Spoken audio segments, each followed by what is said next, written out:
Welcome to the Vigor Life Podcast, a source of inspiration, lessons, stories, skill sets, mindsets, and strategies to invigorate and expand all areas of your life. Let's go. What's going on? Coach Luka back here with the Vigor Life Podcast. And today, I am so happy that my guest is the one and only, one of my best friends in the world and a former business partner. And we're sitting here, so obviously things turn out just fine. Steve Krebs. What's up, everybody? And what we're going to talk about today, so just kind of like a little backstory. Me and Krebsy met about 8 years ago, probably now. All right, eight, maybe even more. At a Pat Rigsby mastermind, and we hit it off. And from there, at that point in time, he was running a gym in upstate New York in Utica, and we kind of built this relationship. And then about 6 years ago, we started doing, probably like between 5 and 6 years ago, we started doing consulting. We had a company called the Pack Fitness Business, and that started the roller coaster of many adventures with this guy. Adventures in business, adventures in life, travel, partying, a lot of crazy stuff. But now he is a very successful, I'll say, coaching consultant to entrepreneurs, business owners. Has also a marketing company, and we still friend a lot. Not enough, but we friend a lot. And what I want to talk about today was, kind of like our journey now over, I'd say, over a decade as being entrepreneurs, but lessons from that journey. And not just, the X and O's marketing lessons, but also just like life lessons and what people go through and how to overcome that, from stress and anxiety and the depressions and, taking on big responsibility and things of that nature. Because honestly, that's, I would say, just as much of an issue, if not more, it's more of an issue than, hey, I didn't know what strategy to apply to this problem. And so with that said, right, because this is certainly a cappella, because I believe this is the best way to extract the juice, the wisdom juice. So with what do you feel like, looking back now? Because if we had this interview 5 years ago, we'd have a lot of different answers. But because you've struggled with, me and you have both struggled with, I would say, the stress and anxiety from business, which is impossible not to. But what do you feel are the biggest, for a lot, because I know a lot of people listening are coaches, have gyms, a lot of people, and even if you're just working in a company, building your way up and building your career, what are some of the biggest things that you've seen, and how do you coach people on overcoming, when they hit a wall and it's like, oh, I'm stressed, I don't know how to figure this out, like anxiety, I'm working too much. Like, what are some of the things that you see and coach on when it comes to that? Yeah, I think, there's something like the figure is like 95% of people experience anxiety, stress, depression in some form. And I think that, especially as men, right, I can only talk about being a guy, right? So male entrepreneurs have a tendency, as we're socialized, we're taught to suck it up, right? You're taught to kind of stuff that stuff. So we can make this about entrepreneurs, or just, I'm sure you get a lot of people listening to this that aren't business owners that can then benefit from this. So I think that it's a few things, right? It's number one, we're taught to stuff it. So guys just have a tendency to not communicate and not feel able to be vulnerable about how they're feeling. Right, the problem with that is over time, it starts to bubble up inside of everything else. Then you add a business into the mix, right? And there's no handbook that people can hand you and say, hey, here's all the things that are going to happen inside of a business that are going to create problems and stress. Here's all the failures that are going to happen. And in 4 years from now, you're going to literally wake up every day in panic and anxiety to the point where you pretty much feel like you're going to die, right? So what I see, the biggest mistake that I see, and you and I have both made it, right, is we weren't really clear on how to deal with the pressure that we put on ourselves, running multiple businesses, trying to navigate relationships in the process, and growing as a man, right? I'm 39 now, so it's a little bit different. So if I go back and whisper in my ear, at 27 when I opened my first gym, we could probably just keep talking about this, and man, it'd be a list, right? We could probably just spitball back and forth the list of things that I wish I would have known. But on the flip side of it, I'm almost glad I didn't, because some of those lessons have to sting for it to stick. And for me, one of them was, right, because looking back now, you say, well, being smarter about how you work and organize your time and the whole balance thing, which gets overplayed, but I do want to touch on this, right? Hustle, the word hustle and grind and all that good stuff. I mean, I think it's necessary because what it does, it instills a virtue of discipline and it instills a virtue of hard work. I would say patience to a degree, like, because if you keep going with it. So I feel like you need that, right? Because then there's the other side of that is when people go like, oh, well, I've been working at this for 6 months and nothing's happening. It's just like, listen, man, it's going to take a lot longer, right? So I think that it's important to go over that. But, for me, I know I fell into the trap of that's my superpower, right? My superpower is I can outwork anybody. I can work 20-hour days nonstop all the time. And that leads to, obviously, burnout in some way. And so, looking back is just, and you've heard it, it's cliche-ish, right? Somebody tells you like, oh man, listen, you got to organize your time better and you got to find balance and like, what are the things that, make you relaxed and chill and kind of reset you, and who are the people that you're around that, make you laugh and smile and stuff like that. And you kind of, when you're younger, it's like, yeah, for sure. I get it. But now, like I see that, like without that, I mean, it's impossible to kind of be normal and get rid of the anxieties and stresses if you don't have those things, and obviously what are some of those things? Well, we're going to be biased to this, but working out, I mean, science shows, right? If you're in great shape, you take care of your body, from nutrition to fitness to, recovery and sleep and massage and things like that. Like that's a must. That's the foundation. Actually I can't remember where I was reading it, but it's like a Harvard review of IHP, like I think it's this Human Performance Institute that works with a lot of, corporate athletes, executive CEOs. And they found out of all the things, if you have this pyramid, the foundation of the pyramid is physical. Then it goes physical, emotional, mental, spiritual, right? And this is, 20 years of studies looking into like what makes people excel, right? And be really successful, but also have that balance of not going crazy. So absolutely, like if you're, I don't care where you are in life, if you're not taking care of your body, I mean, that's going to be such a big kind of, card in a deck of cards that everything's going to fall apart. I really do believe that. It's easy to put that off, especially when you're in the beginning of building a business, right? And I agree with you, 100% on, hustle is celebrated, the grind, team, no sleep, all that shit. And now there's a counterinsurgence to it, which is like, no, man, you have to find the flow. Get chill. And you're like, oh, you can chill and find your flow over in the corner with no money then, because it takes hustle. So I just think that, you start with the simplest form of the game, and it's what I teach all the time because life is complex on its own, right? So what Luka is saying is 100% correct.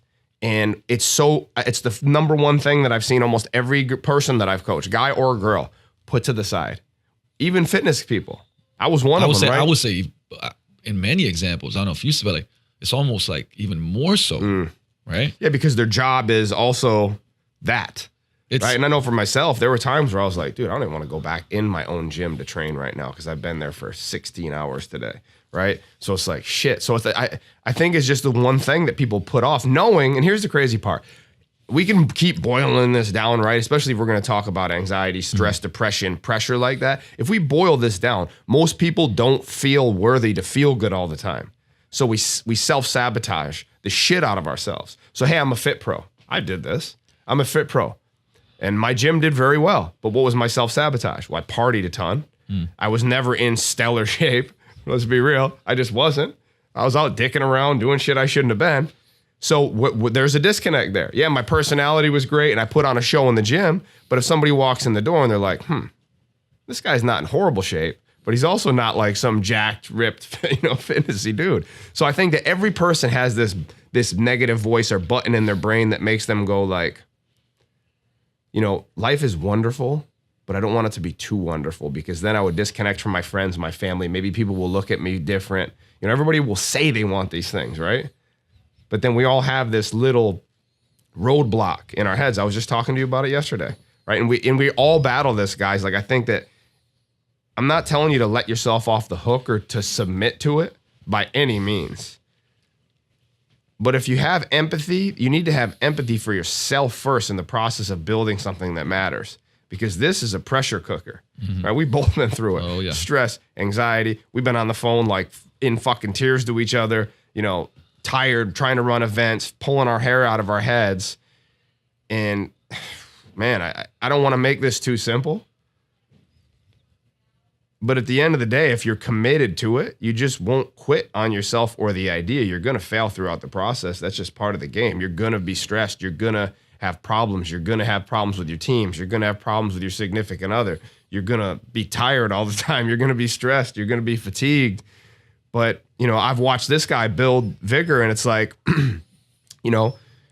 not to, and I'm not one, if you guys don't know me, I'm not one to blow smoke up anybody's ass. I think everybody that meets me realizes this, is that I've watched this guy build this thing, and it takes an insane amount of focus to build something that's lasted 10 years, but not only lasted 10 years, but's grown every year. And now it created this mecca of this place. Like, I just want everybody to realize, and I think in today's society, people are so entitled and want things yesterday that they're not willing to sacrifice in the present time to build something that really matters. They want to get paid right now. They want to make money right now, and they won't sacrifice the time, energy, effort, sanity, all the things that I've watched him and every great business person that I've ever coached in my life, including myself. You run into walls, man. But the commitment can't waver. And the thing is, there's a couple things that you brought up that I'm like, clicked in my mind, and I wanted to bring examples up of. The last one that you did was, Danny Meyer has this great quote. There's a no money business, there's a later money business, and then there's a now money business. And too many people, they go for the now money all the time. But the thing is, now money doesn't build great businesses, because, for instance, investing in, like, doing continuing education, and that, now it might be a little bit simpler to do this, but when I started, man, it was such a grip to bring somebody in to do a seminar. I was like, I'm sweating bullets, doing an in-staff for like $3,000-$4,000 for a day for the team. And you're like, man, because this could go towards marketing, or man, I got to pay the rent, or, but you go like, but this is important, right? But that's later money. Like, you're not getting anything now, right? But you're building up the team. Now money might be like, oh, let's run this, 6-week free challenge promo because I know it can make money right now. Right. But it's like, okay, but is that in line with who you want to be recognized as, your virtues and stuff? So maybe you do something a little bit different, but later it's going to pay off. Yeah, I get it, man. I get those things though too. It's, I try to always remember what it was like in the beginning. Oh man, man, like, this is the thing is like, and let's talk, when you talk about virtues and stuff, right? Yeah. When you're young, I mean, I can say that I think we both, like when we did a consulting business, we would do stuff that later on I'm like, oh man, what were we doing? Right? Sure. And some of it is kind of like the identity, or wanting to look a certain way, or, insecurity. So you try to. We did have a Facebook ad with us standing on a beach with our arms out like this. Yeah. It was with pack life written in the sand and rock. So if there was a contest of douchiness, I think we're in the top 5 for that one. Yeah, we were winning it there for a while. My point was, I just don't want anybody to think that, it's wrong to, money now is important, right? Money now, money later. No, absolutely. So I'm not saying that you're saying that. Yeah. I just think that just for guys that are or girls that are in the beginning stages, I remember being there. I remember waking up and going like, oh shit, if I don't make X amount of money this week, yeah, you're done. My door, like, I almost want to I don't know if too many people know this, but in my first year of my gym, I almost went out of business.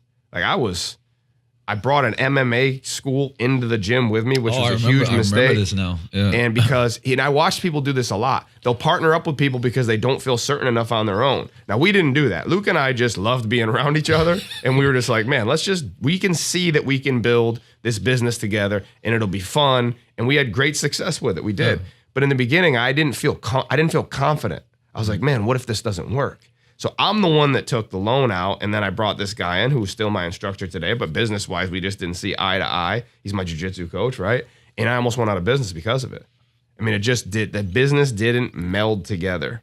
So I just, not to pull away from what you're talking about, but you guys, you're going to run into problems starting a business. Like, this is not easy. Like, this is not for the faint of heart. This is not for if you're not fully committed to making this work, and if you're not ready to go to the bitter end with it, then I would say, don't start it because it's cool to be an entrepreneur right now. There's nobody better than anyone else. This is not an elitist thing where, I'm a business owner, so I'm better than an employee. You know how many employees make more money than we do? A lot, dude. There are plenty. And you know what? That's the path that they chose.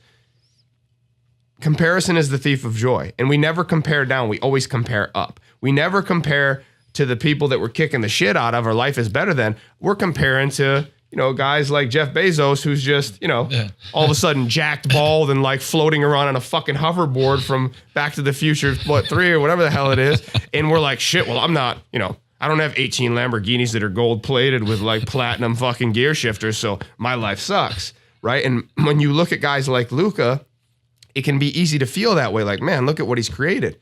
Guys, the key to this entire thing, and then we'll go back to that conversation, is boringly consistent. Like, become so consistent that you may bore other people. That doesn't mean your energy's boring or you're not charismatic. That's not going to work. But I've watched this dude. Okay, Luka's like, I'm going to put out content. And then he puts out content multiple times a day, every day, just like his workouts, doesn't miss a day. Could it be that simple? Yes. Yeah, it's that fucking simple. It really is. Like, you have to be charismatic. Yeah, you have to have some skills. But also, it's the same thing that and like I said, I'm not trying to, give Luka a cosmic hand job on fucking air here, but I'm just using as an example because obviously you're listening to his podcast, so you think he's a, real groovy dude. So, like, at the end of the day, I gotta take that down. That's right. Real groovy dude. Real groovy dude. So it goes right in the profile on the playing card. But he's also consistent in his workouts, right? He's also consistent in the way he eats food, right? Are there things that he's not perfect yet? Of course. And that's what you need to look at, is don't compare. Just use it as fuel. Go like, man, this dude is successful. What has he done? What is he doing? How can I learn to do it? And listen, this isn't a sales pitch for coaching, but listen, him and I are sitting here because we've both been willing to constantly and consistently invest in ourselves over and over again. And I call it the butthole pucker moment, when you get the fee that it's going to be and your ass puckers a little bit and you either go like, no, I can't do it, or you say, the hell with it, I'm going to do it. And there were times where I put that shit on credit cards when I didn't even have the money. The first, where were you at when the first time when you joined Pasting? That was $750 a month in like 2012. And maybe my gym was doing $4,000 a month, maybe, dude, maybe. Yeah, and then that's rent, utilities. Yeah, my rent was probably at that point in the first. Now, listen, my first gym was in the fucking front space of a transmission shop. No shit. Yeah. In upstate New York. It was an old car dealership, and I was in the showroom. My rent was $1,500 a month, and then obviously utilities, and then obviously like my EFT. Yeah. So think about it. I'm doing $3,000 or $4,000 and I'm like, I got to do something because this is not working. And then I see this thing. We were in like a personal trainer U or something. And then I was like, fuck it. I need to be in a mastermind. And then originally I started on the cheaper one, which was like, you just get on phone calls. Cause at first I was like, shit, I don't know. $750 is a lot of money, dude. And then I think that was like $350 a month. And then I upgraded and went. I was like, fuck it. I'm going to go. I did the same thing because it was like TIC. Something else is like monthly, and then it was like that moment of, because I'm sure that you had the feeling too. It was like, I can't be where I am, and like I can't be here. I have to go forward and doing things the same that I've been doing. Like, will not move me forward, or like these incremental. I'm like, man, I got to make a move. Yeah. And then of course, what does that do? Like, I mean, it's like anything else, a relationship, this, that. Like, as soon as you say yes, you're committed. Yeah, it's an investment. I tell people in my programs, you can invest two ways, and I expect both. Your watch and your wallet, your time and your money. Because without those things, nobody follows through. They will not. They won't. They just won't. Without any skin in the game, 99% of people will not follow through because ultimately in the back of their mind, they're like, well, it's free. It's free shit. You ever been on the street and somebody tries to give you a free CD? Now I'm dating myself now because CDs aren't really fucking around much anymore. But the dudes come up and be like, hey man, you want to buy my CD? I'm like, no. Or like, here, take this free CD. No, I don't want that shit. I'm good. So I think if we were going to make like a higher or like a list, right? This hierarchy of like, hey, here's what you need to do. Step one. I mean, you have to invest in yourself. Yeah. Right? You have to start. Obviously, we're talking about people that have begun and you're in the mix. Now it's time to invest in yourself. Legitimately. Because when we joined Pat's group, we learned a bunch of stuff. And we also learned. Well, I mean, that's where we met, dude. That's what I'm saying. This is the thing. There's like, there's the knowledge part of it. And then there's, I mean, the connections part of it. Which is the biggest part. Which is the biggest part. The biggest part. What that opens, like the doors opens, the conversations it opens, the network it builds, because it really is like the 1 + 1 = 3 type of mentality. How many people will, we'll use you as an example because you do have a name in the fitness industry, right? And it's like, how many people go like, man, how are you so connected, Luka? How do you know all the, and they're watching you like, man, he's around everybody. Well, it's because we've invested over and over and over again. Listen, this is a real number. I've been to 182 live events in the last 10 years. It's bananas. 182 live events. Yeah, so, it's bananas. But what does that mean though? It means that I basically was around a lot of similar people that many times. Tens, if not hundreds of thousands of people, depending on the event, for sure. And when you go, I mean, I'll tell you like the story how I met Martin. It was like I would go to all the Perform Betters, then went to Ryan Lee's boot camp. Yep, we were all at that. And at Ryan Lee's boot camp, we still didn't know each other, right? And then I'm like, I'm going to drive 3.5 hours to Jersey now. And I'm just going to go into the facility and see what's up, right? And I get there, I'm like, hey, man, I'm here to see Martin Rooney. The person at the front desk is like, okay, I'll go tell him, you got a card? I give him the card or whatever. Comes down, he's like, oh, man, hey, like, I only got 10 minutes. I'm like, oh, cool. So we hit it off. I start talking to him about, man, you should do more YouTube stuff. Like, your stuff is great. You should do more YouTube. Man, we talk for 6 hours. See him at the next Perform Better Summit. We go to lunch. But the point of that is like the whole frequency, proximity, right? Like you keep seeing people. Yeah. You send a handwritten thank you note in a book. Thanks for taking the time. What Luka is really displaying is emotional intelligence, right? He's not doing it to get something out of it. And that's a mistake that I see people that are trying to meet people they look up to or, other, I don't want to use the word influencer because it turns my stomach. It really does. But you know what I'm saying? Like people in the industry that have a name, like I'm going to teach you guys. We were talking about the other day, like etiquette and, having emotional intelligence. And listen, I'm not trying to break anybody's balls, but there's just some people that don't have it. And it's something that you got to work on. And you can work on it. It is a skill. 100%. Yeah. It's not like, Steve Krebs, he came out of the womb and he was just charismatic and cracked jokes. Actually, I did kind of though. Oh, okay. All right. You're horrible. Is that not? But I mean, you've changed so for sure, dude. Listen, guys, you have to be intentional. Both of us were like cavemen when we started. Let's be realistic. Yes, we were likable, and yes, we went and talked to people. But compared to where we're at now, it's insane, and it's because. So here's another word, right? Consistency and in being intentional. Being intentional with every aspect of what you're doing. Yeah, it sounds boring, but those are the two things that I think that if you apply them to building relationships and being yourself and not trying to impress people and not saying things like, let me pick your brain, and not entering into a group of people that are obviously having a conversation and then interjecting yourself at a weird time or interrupting someone when they're eating to introduce yourself. Like, it's just, these are the things, guys. And listen, I understand why people do those things. It's because you're so nervous about actually doing it. You're not actually even thinking about the other person.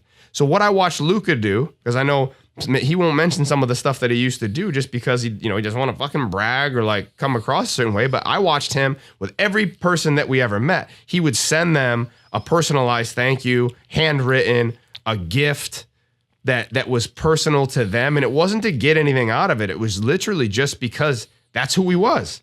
So when you look at a guy like Luka and how he's connected with everyone, it's because he's genuine. And he's a go-giver. And I'm sure he's mentioned this book on the podcast before. Like, he encapsulates what that word means, right? It's why he's family to me. I don't fuck around with a lot of people. If you guys know me, like, you may have met me and I may have not been very, like, open because I keep my circle small. I just think that there's so much bullshit out in the world that it's hard to find people like this. So if you guys want to meet other people, listen, we just gave you the blueprint. Like, we should be charging for this shit right now, because that alone, that piece alone, listening to him talk about this and then having me come in and just say, listen, just do these things. Just hit somebody up and go out of your way for them. They'll remember you. They will. It's human nature, right? If somebody does something nice for me out of the blue, I'm going to be like, wow, that was amazing. And here, you know what? Good. And this is like, because you can do this, you know, if you're, let's say you're working somewhere, or you have a small business locally, like, how simple is it? And like, I've done this a lot of times. I still do this actually, but you know, cause I've talked about like how many coffee meetings I have and stuff like that with people locally, with people from the gym. But it's because imagine like you get in the mail, right? It's a yellow package and it's thick. So it's like, oh, okay, I'm going to open this up. Right. And you write something like, hey, I've been, you know, we got a lot of members going to your massage place. They love it. You know, let's set something up. Let's go to coffee and talk a little bit about how I can help you bring even more people in because they're loving it. Oh, by the way, this is a great book that I've read, blah, blah, blah, blah. Like, you know, what's a good time for you? And I'll come to the coffee shop nearest to you. And you send out 10 books like that to strategic people, and you're intentional about it. And in your local, like, how many coffee appointments are you going to set up? And that person's going to come in like, hey, it's awesome to meet you. Thanks so much for the book, man. Like, like this, right? But it's going to cost you what? $50 to $100? Because people in their own family don't do that shit for them. And that's what you got to understand, guys, is like, what I wanted to do on this podcast is give you guys kind of like a checklist, right? And that's why I'll keep throwing words at you, right? Consistency, being intentional, living in integrity, right? Having emotional intelligence. These are things that are all, like Luka said, these are skill sets that require work. And if you're one of these people that doesn't want to work, then you should probably not listen to this podcast, right? There's plenty of podcasts where you could learn about what color underwear Kim Kardashian is fucking wearing and all this other bullshit that doesn't make a difference. But if you're listening to this and obviously you have some form of entrepreneurial bone in your body, you have some form of a desire to perform better in some capacity. So if anyone could apply these things, anybody to anything, anyone, right? It's insane, right? And then the last one is like, really, I mean, we could give you 100 words, but empathy for yourself. Empathy, meaning I feel for myself, like, hey, I'm number one. I'm the asset. It's not selfish, it's self-interested. And we both kind of dove on the sword before. Oh, man. And multiple times, right? And what you start to realize is that, you know, you can't save anyone, specifically as a business owner. You know, if you're in the fitness industry specifically, I know you started in this industry because you give a shit about people. You do. It's why I started it. I wanted to help people. I was a fat kid growing up and I changed my life, so I wanted to help people do that. The problem is the business part of it. How many people have you watched that the business part of it corrupts the reason they got into it? I would say, well, at some point in time, I would say not close to everybody. Everybody, I mean, yeah. At some point in time, because what happens, and you mentioned the word integrity, and I wanted to bring it back to that because you said, you know, we talked about how if you could go back type of thing, and we talked about the now later money. So it's something called value-based decision making, right? And you know, when you say corrupts, there's many a times where the pressure's so big that you forget about your values. So you just do whatever, you know, it's kind of survival mode, right? Like, and you throw it out the window. And because you feel like I just need to get through this right now. I don't care what I do, whatever it may be. But if going back, I would, and I remember the times when I didn't make a value-based decision and, you know, regretted it later. And I know the times where it was really hard and I did then make the value-based decision. And like 5 years later, I was, oh, it pays off. Thank goodness I did that, right? But value-based decisions are stuff like if you say words like honesty and integrity and loyalty or excellence, right? And there's some type of scenario that happens in your business or life, could be anything. And, you know, you go like, hey, what decision I'm going to make? And ask yourself, okay, is this like really honest and is it in integrity? Am I being really clear and true to, you know, saying everything? Could be marketing, right? Like we put out an ad or a blog, or am I telling everything? Is it the truth, right? Now, see, if you make a value-based decision, like you got to tell the truth, right? And the thing is, value-based decisions don't feel good in the moment. They don't. It's doing the right thing. Like sometimes doing the right thing, it doesn't feel great because you have to sacrifice the immediate result you would have gotten from the shitty decision. Now listen, this is like a disclaimer. I've made a lot of shitty decisions in my life. I've hurt people. I've lied. I've cheated. I've stole. I just want to be transparent with you guys so that you're not sitting there going like, oh, these guys are so amazing and they never make, this is my movie guy voice, they never make mistakes. And wow, this is awesome. Crescendo. Luka and Steve, the pack, coming soon to a theater near you. Yeah, it's silly, right? Because then you can start going like, then your mind starts comparing and then you feel guilt and shame because, oh, wow, I've made shitty decisions. Well, these guys are telling me that it's wrong. Absolutely not. What we're saying is, guys, there's always going to be challenges. You're always going to have, times where you got to make a decision like this, and it's not necessarily going to feel great in the moment. It's almost like, you guys are fitness people, right? It's almost like foam rolling and warming up, right? It's pain that you can control to avoid pain you can't control. So when you make a value-based decision, it's like, hey, my calf complex. My calf is kind of jacked up, right? I better foam roll it before I go do box jumps or something silly like this. Oh, I'm not going to do it. Well, I blow my Achilles out. Well, it's the same. It's an analogy that what Luka is saying is like, listen, guys, life is not supposed to be easy. Let's preface this by this. Yep.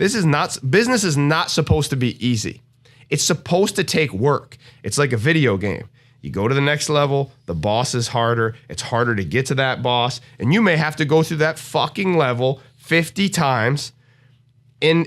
Most people, let's be realistic, what do? They try to put another game in. I'm not playing this game. Put another game in, or Google cheat codes. Yeah. Quit shortcuts, all that shit. Quit shortcut, but which might get you, here's the thing, it might get you to the next level because you cheat coded it. But it doesn't build your skill set, and so you're going to keep running into problems. Not to be confused with the warp whistle. Because the warp whistle, in this analogy, which is great, is the warp whistle is like hiring a coach. Yep. Because what that is actually in the game, it's allowed. It's not a cheat. What it is you're moving up levels because you're actually, hey, I found this thing. Or, hey, I'm listening to my coach. Hey, I'm going to go learn from Luka how to build culture in a gym and how to be able to buy a fucking building in 9 years in business that is like becoming the Mecca. That shit doesn't happen overnight, right? And the way he was able to do that was incessantly reading, studying, learning from other people, building relationships, and now finally, but for me harassing him for fucking years, self-care, which I believe is one of the biggest pieces for entrepreneurs in the beginning, in the middle, in the end, is to take care of yourself. Most people, we mentioned it, right? Is like you mentioned it in the very beginning, taking care of yourself.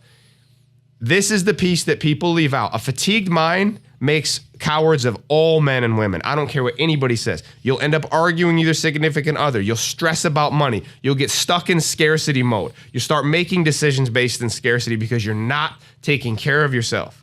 And that, if I could go back to the beginning, that is the number one thing I would have told myself. Dude, you can have fun and party, but don't go overboard, right? Like you're being excessive, and I'm an excessive person by nature, knock on wood, right? We'll do whatever we can, rub some crystals on my nipples, whatever to try. But it almost literally fucking killed me. I was the youngest dude in the heart doctor in 2014, true story, because I ran myself to the red line. I was drinking Monster Energy drinks 3 a day. I was doing shit I shouldn't have done. I was taking fucking clenbuterol because I was trying to get lean. I was stressed out. Luke and I were on the world party tour, team champion fucking partiers. And listen, it was fun, but also, if I don't want to go back and say I should have, I could have, I would have. It's just, I want to share with you guys that the stress that you're dealing with, the number one way is to find a group of people that you can share with, because pain shared is pain divided. Happiness shared is happiness multiplied. And that's why masterminds and coaching groups work, because it makes you feel like you're not alone. And this is not a sales pitch. It's just in my personal experience, in Luka's personal experience. When you surround yourself with people that are like-minded and your environment fucking matters. Environment is everything. You can share your losses, and people will go, yeah, man, you know what? Me too. Luke and I, when we were doing business, we were talking 4 or 5 times a week and helping each other across the board with this stuff. Guys, you cannot do this alone. The word self-made is horseshit. There's no such thing. No one does it 100% all alone. You have family members, you have significant others, you have team members. And when you say I'm self-made, you're taking a big shit on them. And ultimately, you're also putting pressure on yourself. So there's no self-care in that process. You're not floating. You're not, doing cryo. You're not doing mobility work. You're not doing breathing exercises. You're not physically touching the people that you love, which honestly, side note, is there anything better in the world, and it's free, by the way, than hugging someone that you truly fucking care about? Is there a business win in my life that has ever felt as good as when I hug my wife, or I hug my mom, or I hug my siblings or my nieces? And no. There's no amount of money that makes me feel that way. So things, I'm going to give you a future shot right now. Because right now, some of you guys think that the things are what's going to make you happy. You may look at Luka driving a Mercedes or my G-Wagon or whatever the hell we got, right? Those are benchmarks for ourselves. For us, not for you. It's not to impress you. It's for us to go, man, I'm worth this shit. And I've worked really hard to get it. But those things alone will never make you happy. And if you don't take care of yourself, you will run into a wall. You will, I promise you guys. So I'm not saying to not want things, but use it as a benchmark for your own success, not because Luka has one. But you said worth, and see, worth and self-care, they go in line. And everything from investing in your business, what does that mean? I'm worth it. Going to get soft tissue work done, I'm worth it. You know what? And we talked about this because that's been my roller coaster sometimes. It's relationships, right? Like having you're worth it. So there's all these different things that, and just seeking things. And once again, nothing wrong with it if you're smart with your money, because I'm big on being cerebral with money and not, spend living. I'm big on living below the means and all those good things. We could do another podcast just on finances. Just on finances, yeah. Absolutely. But it has to be, the thing is that it has to be you have to say, I'm worth these things. I'm worth the investment to grow my business and get help. I'm worth, getting better food and this, that, and the other. Because if you don't do that, and that is an identity thing. And I've talked before about how do we even, create habits. And there's definitely a lot of reasons, but at the top is the outcome, what you want, right? And then there's the how, what are the things you got to do to get that outcome? But at the middle of it all is an identity. So, and you would, we talked about this before, when you're hey, if you're overweight and you do a diet, right? But you're still, you believe that you're overweight. You're going to get it back, because that identity is going to continue to drive behaviors. If your identity is man, I don't deserve this, right? Because of stuff you've done in the past. And, for us both, we talked about cheating and doing dumb stuff and crime and all these. And so for me, it was the identity sometimes was that. And so my behavior would align with my identity. Yeah, you're 100% who you believe yourself to be, right? So you're 100% who you believe yourself to be. You should probably write that down and then make it inside of your mantra, right? Because you can start to look at success leaves clues. And if you look at people that are successful, and remember here, before I even go any further into that, success is relative. Success, you need to get clear on what success is to you. You need to define what it is, because my brother is successful in his own right because he has 3 beautiful girls and he lives in the woods where he loves to be. And that's his version of success. He doesn't want my life. And it's my little brother. He's the baby of the family. I look at him, I'm so proud of him, because he was ahead of the game. He knew what he wanted before I did, the big brother. So you guys got to stop looking at Instagram fucking influencers and all this fake bullshit and basing what you think success is on that, because most of those people are probably unhappy, just like we all are sometimes. So don't compare to somebody's highlight reel. Focus on what success is to you. If you talk to Luka, he'll be listen, man, success to me is this. It's having Vigor be the best in the world. It's building quality relationships, right? It's all these things that he talks about all the time. For me, success is, honestly, freedom, security, going inside of my bank accounts and my investments and going I'm safe, I'm good. Success to me is having an epic relationship with my wife, Bree, making sure that I show up for her. Success to me is talking to my parents every day. Success to me is having friends that I know for a fucking fact that if I was down and out would have my back. That's why I'm not the guy that's friends with everybody. My grandfather told me since I was a little boy, he's like, listen, man, if you have 2 real friends in your life, consider yourself fortunate. Because when the rubber meets the road and shit hits the fan, you fucking find out the real truth of most people.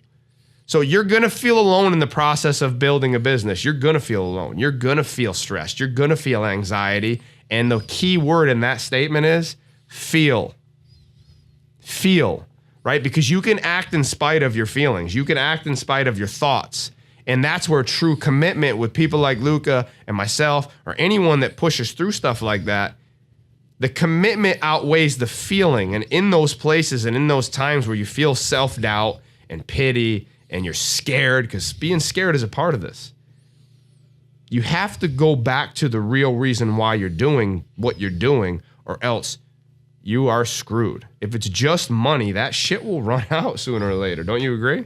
Absolutely. Absolutely. And, you know, what I would say now, one part of success the idea that I love behind, like John Wooden talked about this, he didn't care about wins and losses. He really did not. Like, he was like, if we do our absolute best, our best effort in these areas, if we lose, I'll feel successful. Now, we could win, but I know you slacked. I will not feel successful. So that's my gauge nowadays, right? Because it's like, can you control everything? I mean, like, we've done stuff where it's like, we did everything really right?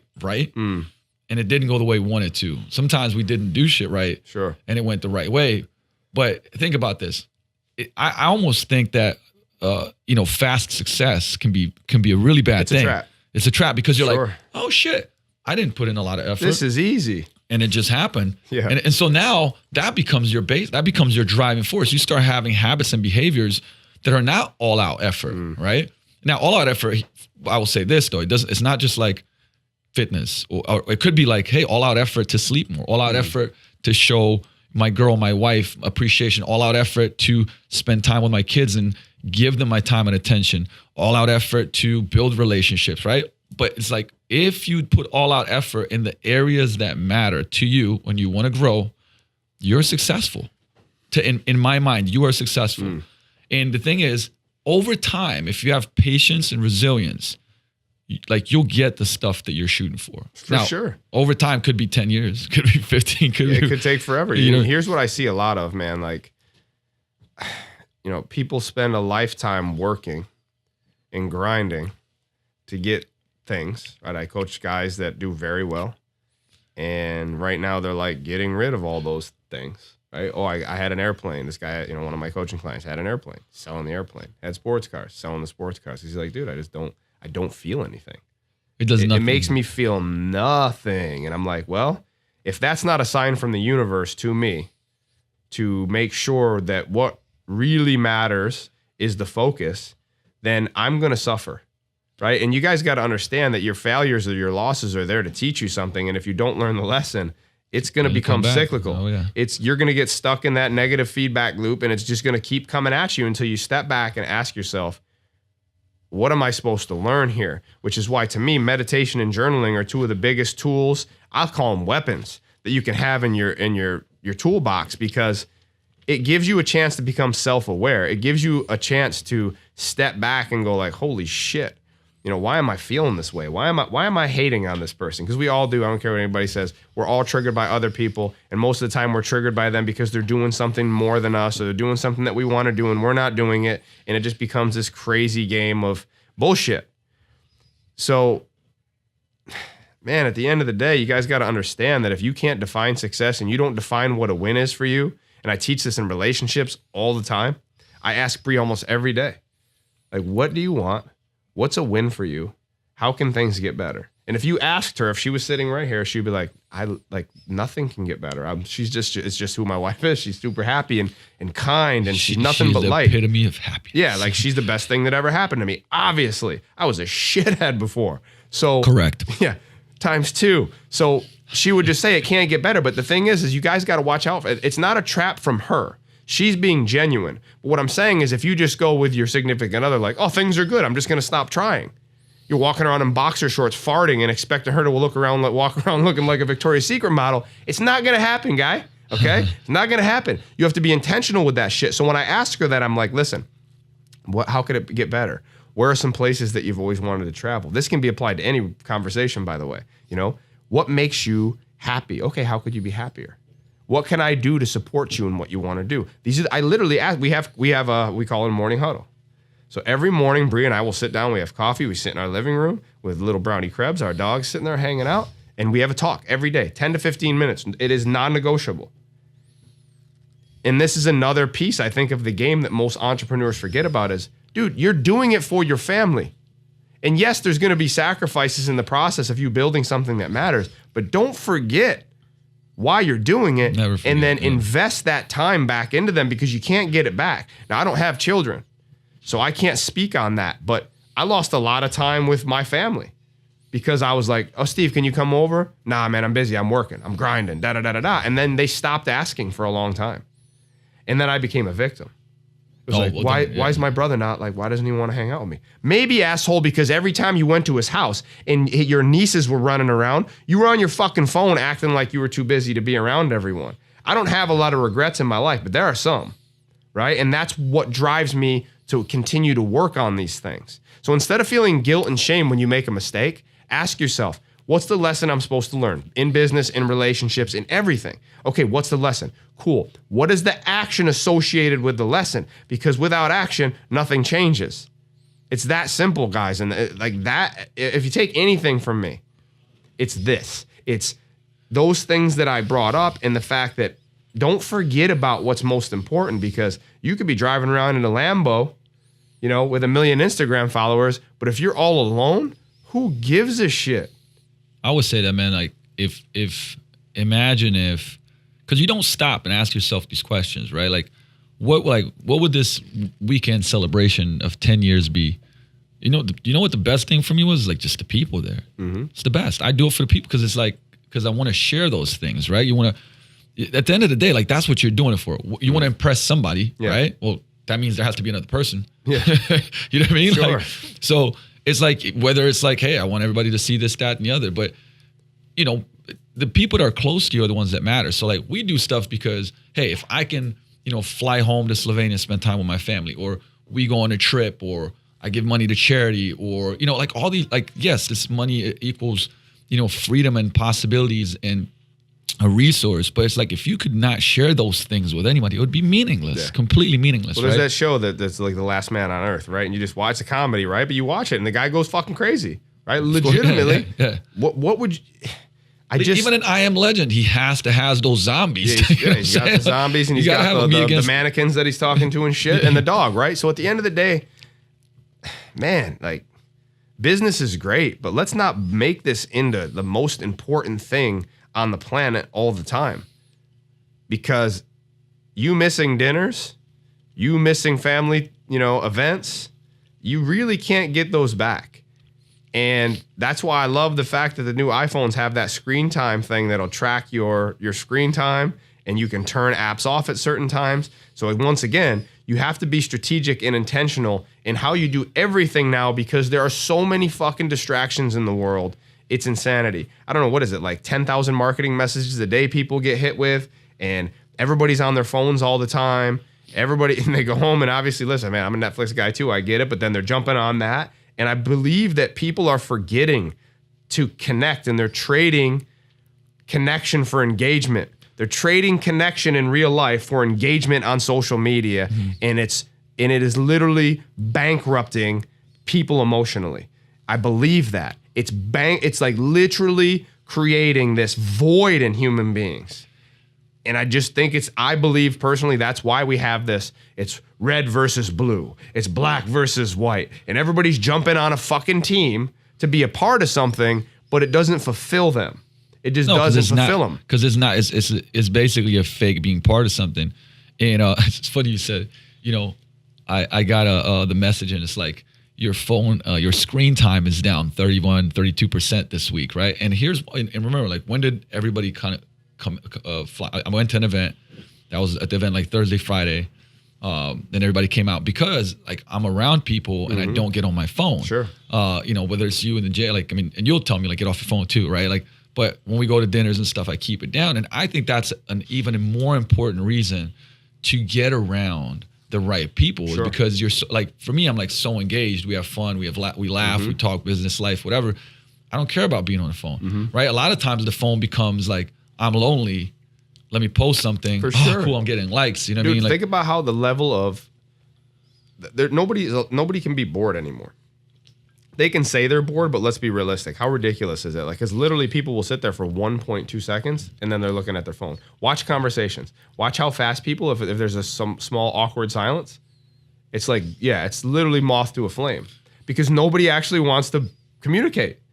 And moving forward, I think that is a skill that will allow people to make a lot of money, that will allow people to connect and be the most interesting person at a party. and man, like me and Jay talked about this. I'm sure you guys did too, as far as like today, to be able to do that is like such a superpower, right? To be building rapport, right? Being able to have attention, having charisma, which are all skill sets that you can build. Yeah. Because if I'm distracted only 50% of the time, you're distracted 90% of the time, guess who's winning in the game of life? Like, For sure. You know what I mean? Period. And so doing stuff like that, like, is so, because you get sabotaged. Like, you already know, like, at the end of the week, you wouldn't, if I said, how much you on your phone? Oh, not that much. And then, a hidden camera is like following you. Oh, and I it's just track like, it. I track it daily. At the end of, that's another thing, metrics, right? What gets measured gets managed, and that's a quote that I love because it's the truth. And I'm measuring everything. I'm literally looking at like, okay, here's how many hours. Now, all my coaching groups live in Facebook or workplace, right? So it's like I'm on it a lot. It's work for me. Yeah. But that's not an excuse, right? Because what happens in between? Oh, let me go look at Instagram. Well, you go and do something you got a 15-minute block that turns into an hour and a half block. 15 minutes was the work you were meant to do. The hour 15 was looking at butt cheeks on Instagram. Yeah, it happens, right? Listen, I'm only human. But we're not talking about you guys being perfect. And I think that I think what would be really helpful to the listeners, man, would be to go, what are some things? I'm gonna play like interview guy for you right now. This is gonna be great. Hey everybody, it's Steve Krebs here. And we're gonna ask Luka some questions. I think it's important to kind of go like, okay, what are some pitfalls? Right? Because, if we're walking down a sidewalk and you're not paying attention and there's a pile of dog shit there and I see it and I don't point it out and you step in it, it's just as much my fault as it is yours, right? So helping people realize like, hey, here's some pitfalls. Here's some things that 100% are coming for you in business. Like as an entrepreneur, here are, and we can just bounce back and forth, right? It's like, here are the things that are 100% going to happen. No matter how good you are, no matter how much luck and how fortunate you are in business. Here are the things that are coming, and maybe we can talk about like one step in how to like deal with it. You know what I mean? So like if you looked at the number one thing, I like asking questions. What's the number one problem you feel like, or what's the first thing that comes to mind when you think of pitfalls in the process of you building this thing? That's actually a challenging question, but it makes me have to filter stuff. I'd say that like right now in the coaching, but probably in anything, in the service-based industry, is running ahead to do other stuff and not getting really good at your craft. Got it. For which is, I mean, your craft, you should build your craft forever. Yeah, right. It's an art. It's a skill set. So what I'm seeing a lot of everywhere is this, and you usually go into the, I would say vocation. I call it not a job, but a vocation, because you're like pulled to it, right? Like you want to help people. You love, you love the feeling of helping people transform. You're a 51er. And then life happens. Like, I gotta pay the bills. I gotta do this. I gotta do that. Turns into a business. It turns into and then real quick, you're like, well, listen, what's the funnel? Like, what are we gonna do here? Well, like we gotta run some ads. Oh, that's not working. And then all of a sudden, like you lose focus on what matters. But I'll promise you this: if you become excellent at your craft, which in fitness involves understanding the training, the coaching cues, interacting with people, connecting with people. And, if you do that, like you're going to build your business. And because guess what? 95% of the other people are not going to be doing that. Right. So I would say like building your craft and really becoming like excellent in that area, you get this organic growth. Perfect. Right. And then that gives you feedback and you're like, man, this is great. So we'll just, then what I'm going to do is I'm just going to like fucking cliff note it at the end. Okay. Right. It's like, so don't talk about how good you are, become great, right? Stop Don't avoid being a master at what you're doing, right? And I train jiu-jitsu, right? So I train at Fight Sports Miami with Cyborg Abreu, and like the dude he's one of the best leaders I've ever seen. Like at the end of class, he's doing pump-up speeches, and this is a guy he's a world champion. He trains every day. And when we have seminars there from other black belts, high-level guys, he is in the front of the row. He is paying attention. He is asking questions. Now, this is a world champion. This is a dude that's competed at the highest level everywhere in the world in the sport. Highly respected. And I watched him, and I'm like, yo, that is a guy that I want to learn more from because he has no ego. And he's trying to become the best. And what do you watch people do? They get a little bit good at something, and they don't want to hear shit. They don't want to hear anything. So that's amazing. If you think about it, you guys listening, like that's a little like another point that you can look at. Like, am I spending enough time per week, and am I being intentional at getting better at what I do? I want to add something to that because some of it happens with trying to bite off more than you can chew. For sure. What I mean by that is, if tomorrow, if I'm starting off and I'm like deciding now I'm going to open a business in the gym, and I'm like, oh, I'm going to go into this 5,000 square foot space. I'm going to do $250,000 loan. See, now the craft takes the back seat, and maybe it's taking the back seat way too fast. Because there are like seasons in business. There's times where you got to master the business a little bit more, right? But people jump the gun way too fast, and it's like you're trying to, you got to outgrow stuff and not try to grow into stuff too much when it comes to things like that. Well, dude, the pressure that comes with opening a place like that or doing something like that is massive. It will crush 99.9% of people. It will. It was funny because I run a group called Young Bucks, and it's like a free group right now. It's for young guys, and one of the guys asked, he's trying to get into fitness, right? So I told him about Luka, and I'm like, this is the guy you need to follow. You need to go do an internship with Luka. But they asked me, they're like, Coach, what would you do if you had to start a fitness? What would you do if you were going to open a business right now in strength and conditioning or fitness? And I was like, this is very simple for me. I would not go big. I would go super small. And listen, I ran a business for 10 years and worked at another place for 5 years in strength and conditioning before that.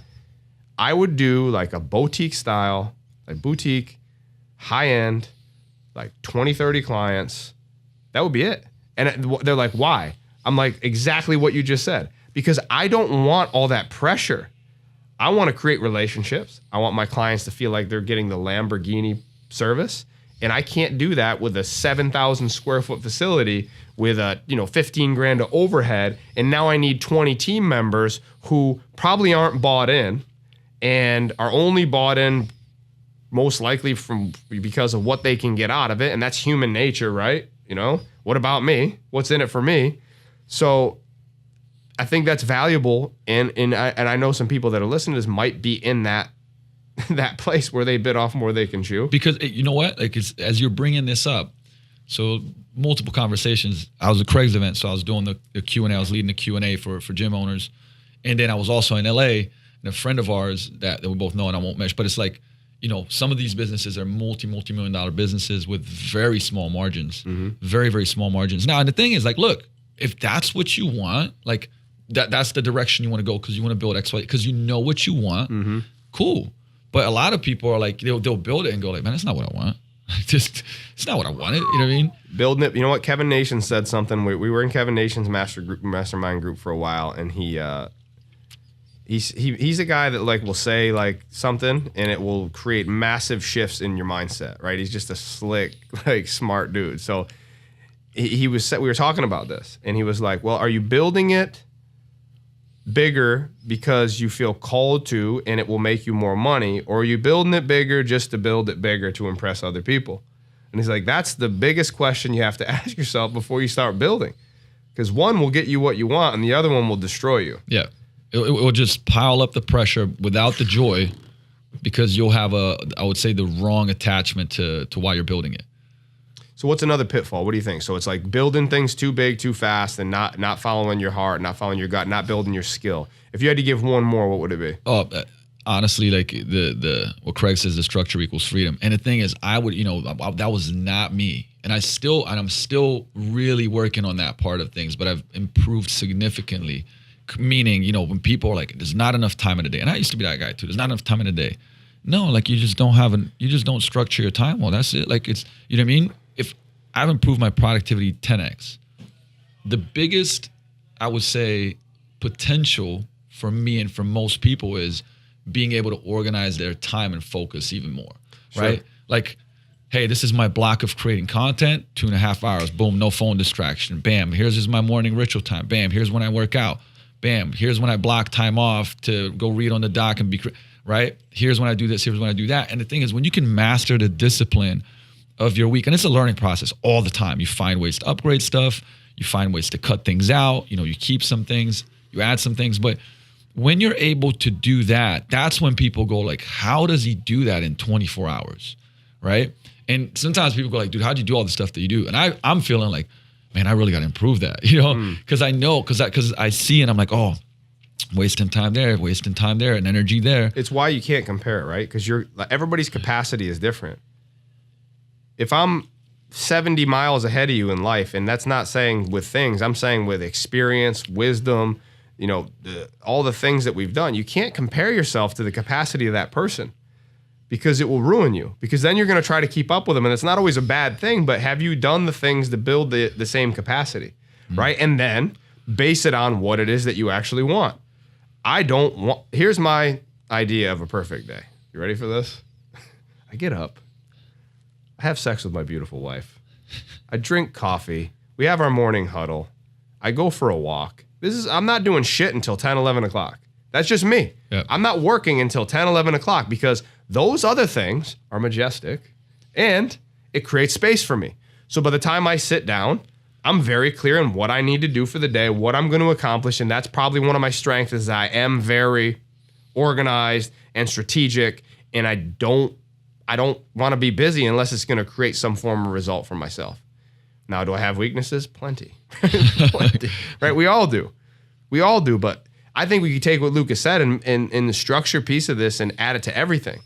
The foundation of everything is what's most important. The foundation of your relationship, the systems in your business, the foundation of why you're doing what you're doing, the foundational structure of your fucking body, your strength and your conditioning. We could just spread this out across the board. And you'd realize how important it is and how important it is to have daily habits and rituals that support what you want. The majority of people, right? So we have 44 young men in this Young Bucks thing right now, and they went through it for free. What I'm seeing is they were letting life just take them. They weren't being intentional. They didn't have a lot of, of structure in their life. And they were just almost you start to feel like a victim when you're going with the flow of life. Like, well, it's just the way things are. Things aren't working right now. And then we do this hustle challenge, and guys that literally were struggling financially, all of a sudden, as a group, they did like $30,000, 22 guys, right? In 6 days. And you start to see the difference in their mind, and they go, oh. It's like, hold up. Yeah, wait a minute. I can affect this? Yeah, I'm in control of my life. It's like when Miss USA wins the pageant. Oh my God, I can't believe this. No, it's the same shit. Like, guys, you are in control. There's no one to blame but yourself. And when you take ownership, listen, I'm not the best guy to listen to. You go listen to Jocko. Go listen to these guys that were actually on the battlefield and led teams in firefights when their lives were on the line, right? But I can speak a little bit about ownership and leadership as well. And it's like, guys, stop pointing a finger. Take ownership, which automatically gives you power to push change throughout your life. And this is the last thing I'm going to say on this. Change doesn't happen through an event. That's the spark of the change. Change doesn't happen because you do something one day or 5 days. It's an everyday commitment to the process, which is like, okay, here's what I'm focused on today, which is why when you wake up and you journal and you meditate and you do those things, it gives you the space to actually see those things rather than wake up, pick up this fucking thing or get on your laptop and now you're being reactive the rest of the day because you didn't get your head clear in the morning, which we've both been guilty of as well. And so to kind of finish this off and loop it back around, we talk about identity and this structure of your day. If you look at your day, right, if you stop and go really look at your day, and see what you do pretty much, 5 to 7 days a week, that's going to show you why you are where you are. 100%. Whether it's unfit, whether it's stressed out, whether it's, do you get stuff done? Do you have, good relationships? Do you have an environment, a network of people, a group of people that, lift you up, challenge you, do all these things? Because you're going to literally wake up at whatever, 6:30 to 7. This is what you do, 7:30. You have a pattern that you are following, whether you like it or not. And to recognize that pattern, ask yourself, who do I want to be, right? The whole identity thing. Hey, what does a fit person do? Well, I'm going to have a smoothie in the morning instead of a donut and cream coffee, right? What does a kind person do? What does a leader do, right? And the thing is, when you ask yourself those questions, you're going to align behaviors with them. You do. I mean, I've talked about that in some of the past podcasts, but what Krebs is saying, what I'm saying for sure is you can't change it all in one day. But today, after you listen to this, what you can do is you can start with something that you're not happy with, and you can look at your day and say, look, what behaviors am I going to add, and what am I going to preferably take out? They're going to lead me towards becoming that person. Do you have a bomb drop? You want me to finish this bitch off? So, man, life isn't supposed to be easy, because when things are easy, you don't appreciate them. Things aren't supposed to be free, because when they're free, you don't respect them and you don't treat them right. So the things that you earn through this process, this journey of being an entrepreneur, of just being a human, it's up to you to appreciate the challenges, right? Because I'm thankful today. I'm thankful that for the problems that I've created by pushing so hard at trying to create more for myself. And when I say more, I just don't mean just money alone. I mean across the board. There's going to be trials and tribulations in all aspects of life, but if you become intentional and consistent, and you show empathy and you create action, right? Action alleviates anxiety, but only 100% of the time. If you do those simple things, and I want you to realize they're not easy, but they're simple. If you just play the simplest form of the game, your life will improve exponentially. But guess what? The more success you create, the bigger problems you're going to run into. The more money you have, the more people are going to have their hands out trying to extract it, right? The more opportunities you create, the more overwhelm you can create. So the universe works in this scale. You don't get one without the other. And if you understand that and get clear with it and you create the space, I truly believe that everyone has the same ability to gain success. It just comes down to, are you willing to sacrifice those things to create it?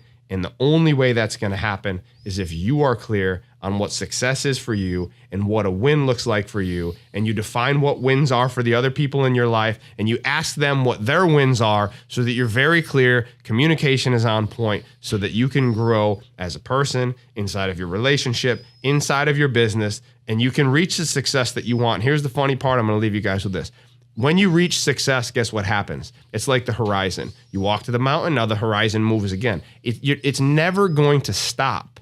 And if you think about, success is attached to the word succession, which means what's next. You have to fall in love with that, right? You have to fall in love with that idea, because you're not going to run through the finish line. Like in that half marathon, I limped over the fucking finish line that I ran. Pretty dope, though. It was a Star Wars half marathon. I hated it, but I finished. Right? But that's not what life is. You finish and you go like, my wife walks up to me and she's like, how do you feel? You must feel amazing. And I was like, fuck this shit. I was like, that was bullshit. My hip hurts. I was just like, I was like, what's next? And then I took some space and appreciated myself for not preparing for a half marathon and running anyway. The moral of the story, guys, is like, listen, shit's going to be hard. You're going to be challenged. Be thankful for it. Puff your chest up and walk through your day like you actually can win. You're going to get some L's on the record. Like, you're not going to go undefeated in this game. But don't give up. Don't spread guilt and shame across your life. Don't tell yourself you don't have time. Those are all stories, and you need to challenge your stories on a daily basis by I'm telling you guys, simple shit: meditation, journal, exercise. We didn't create this shit, right? Buddhist monks were doing this shit thousands of years ago. It's just, we want to reinforce it to you so you can listen to it and apply it. Bada boom, bada bang. Once you accept how hard it is, it becomes simple. With that said, guys, like, hey, me and Krebsy could, when we get into these, man, this could be like a week-long podcast. For but sure. I definitely appreciate the wisdom and the lessons, especially because, like I said, these are kind of like our conversations, over coffee/bang. But we do it a lot, and this is the reason why at the beginning, he's bringing up the importance of mentorship, masterminds, coaching, because this is how you get challenged and pushing and get strategies and whatnot. But with that said, I love and appreciate you guys for tuning in. Look, taking the time. Remember, we talked about the time, like the watch and the wallet.